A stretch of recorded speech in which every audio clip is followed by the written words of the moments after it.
Saludos, mi nombre es Avi Madrid y el día de hoy voy a estar hablando acerca de la respuesta en frecuencia de amplificadores basados en FETs. Nuestro grupo consiste en Paola Merlo, Mariela Canaca, José Emilio Tábara y su servidor. Ok, antes de poder iniciar con el tema, vamos a definir qué es la respuesta en frecuencia. Esta se define como un parámetro que indica la variación de salida a un estímulo de entrada con respecto a la frecuencia. Ahora bien, veremos el primer ejemplo de respuesta en baja frecuencia utilizando un MOSFET. Sin embargo, tenemos en primer lugar la ganancia de voltaje en frecuencias medias. Esta se define por su fórmula que es la transconductancia por RD minúscula. Ahora bien, este es el circuito CR de entrada que nosotros podemos ver a continuación. Vemos algunos parecidos con el circuito del BJT. Cuando la reactancia del capacitor de entrada se incrementa, la frecuencia se reduce. ¿Qué sucede? Cuando esta reactancia del capacitor 1 es igual a la R de entrada, entonces la ganancia se va a ir reduciendo a 3 decibelios por debajo de su valor en frecuencias medias. Y aquí tenemos las fórmulas. Para empezar, la resistencia de entrada de la compuerta tenemos que se saca por medio de la ley de Ohm su voltaje entre la corriente. Luego, la resistencia de entrada, que sería igual al paralelo de RG con R de entrada de la compuerta. Se puede visualizar en el circuito de abajo. Finalmente, para la fórmula de la frecuencia crítica inferior, tenemos que esta se define por 1 sobre 2pi por la resistencia de entrada que se sacó anteriormente, multiplicada por el capacitor 1. Y de igual manera se muestra en pantalla la fórmula del ángulo de fase. Ahora bien, el circuito CR de salida en baja frecuencia. Como en el caso del BJT, el FET se trata como una fuente de corriente y en el extremo superior, RD, se tira a tierra en su equivalente en AC. Sin embargo, ya una vez que nosotros volvemos a tener este circuito de aquí, esta RD se toma en cuenta como nuestra R de umbral. Y como vemos a continuación, en la frecuencia crítica inferior, vemos en la de salida nuestra fórmula 1 sobre 2pi y tenemos la suma de RD o R de umbral con RL, ya que estas dos en el circuito equivalente están en serie.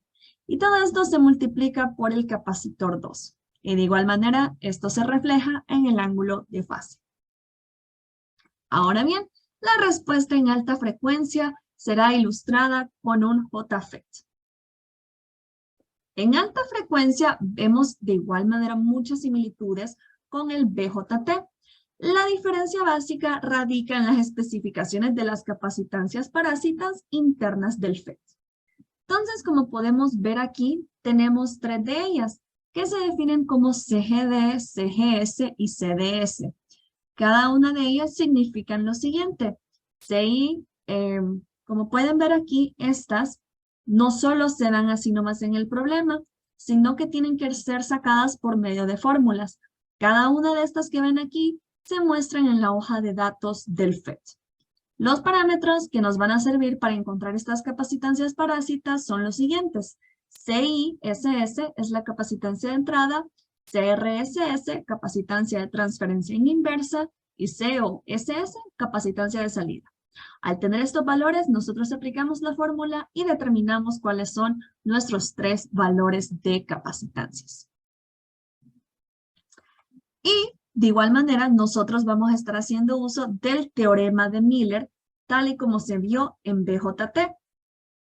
Como vemos aquí, la capacitancia de entrada en Miller va a ser CGD por la ganancia de voltaje sacada anteriormente más 1. Y en salida va a ser CGD por AB más 1, todo eso dividido entre AB, la ganancia de voltaje. Y nosotros aquí abajo podemos ver el circuito equivalente junto con las capacitancias ya definidas en sus paralelos correspondientes. Entonces, ahora vamos a ver las fórmulas. En alta frecuencia en el circuito de entrada. Entonces, como vemos por aquí, tenemos en el circuito equivalente el paralelo que se puede observar de estas de aquí. Teníamos CGS más C de entrada de Miller y entonces esta se convierte en nuestra capacitancia total. Y luego tenemos la resistencia de la fuente. ¿Qué sucede aquí? Entonces nosotros podemos ver que la frecuencia crítica superior de entrada se define por 1 sobre 2pi por esa resistencia de la fuente por la capacitancia total. Y de igual manera podemos ver aquí el ángulo de fase. Y ahora vamos a verlo en salida. En salida vemos que este RD minúscula va a ser igual al paralelo de RD mayúscula por la RL, o sea, la R de carga.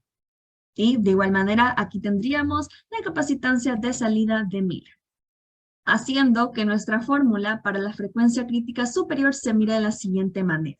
1 sobre 2pi RD, que como vimos, ese RD es el paralelo de estas dos resistencias, por la capacitancia de salida de Miller. De igual manera, mostramos el ángulo de fase. Y bien, más o menos así es como se ve la traza de Bode en alta frecuencia. Vemos el ejemplo a la izquierda de una ideal y a la derecha una no ideal. Ahora bien, vamos a ilustrar todo lo aprendido con un ejercicio de amplificación de la respuesta en frecuencia basada en FET. Así que tenemos el siguiente ejercicio utilizando un transistor JFET.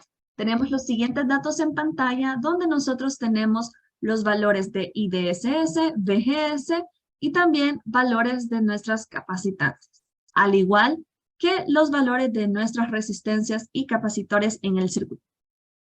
Así que, para empezar, empezamos con baja frecuencia y empezamos con el circuito de entrada. Tomando las fórmulas que hemos visto anteriormente, agarramos la resistencia de entrada de la compuerta, aplicamos ley de Ohm con los valores dados y obtenemos el resultado 1.67 kiloohmios. Luego, nosotros queremos obtener nuestro parámetro R de entrada. Este va a ser igual al paralelo de R de entrada de la compuerta, sacado en primer lugar, y con su paralelo RG.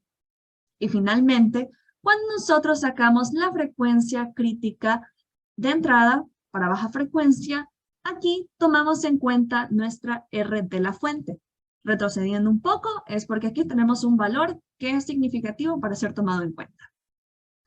Aplicamos nuestra fórmula, hacemos la suma y luego obtenemos el resultado pintado en rojo, 926.8 Hz.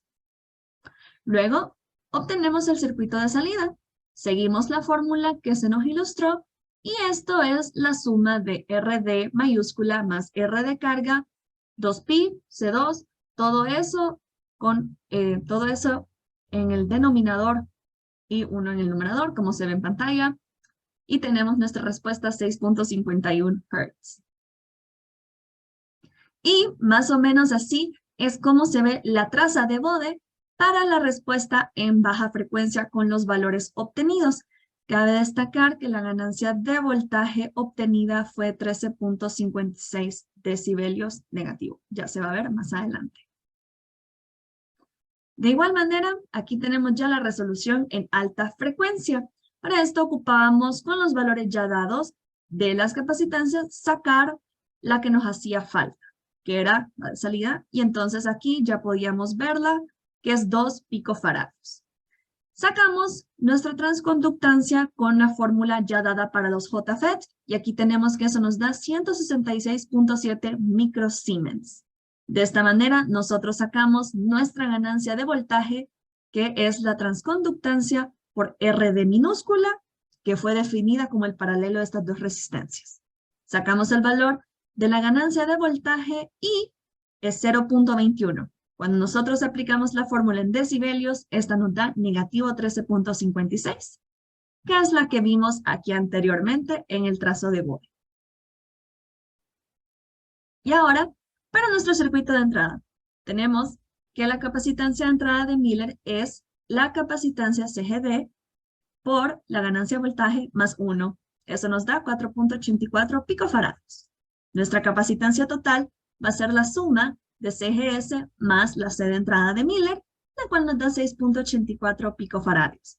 Finalmente, aplicamos nuestra fórmula. para la frecuencia crítica de entrada en alta frecuencia. 1/2pi por la R de la fuente por la capacitancia total. Esto nos da 465.4 millones de hertz. Y finalmente, la capacitancia de salida de Miller nos da CGD por la ganancia de voltaje más 1, todo eso dividido entre la ganancia de voltaje, 23.05 picofarados.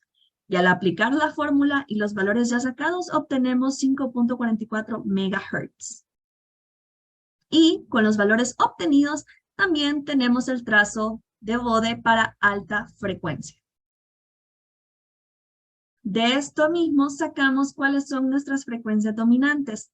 Vemos que para baja frecuencia, nuestra frecuencia dominante es 926.8 Hz y para la frecuencia en alta, la dominante es 5.44 MHz. El ancho de banda es la diferencia entre estas dos, siendo el resultado 5.439 MHz, cumpliendo que el ancho de banda siempre tiende para la frecuencia dominante en alta frecuencia. Y nosotros aquí presentamos cómo se vería aproximadamente el trazo de Bode completo con cada una de las frecuencias. Aquí tenemos la bibliografía y con esto damos por terminada la explicación.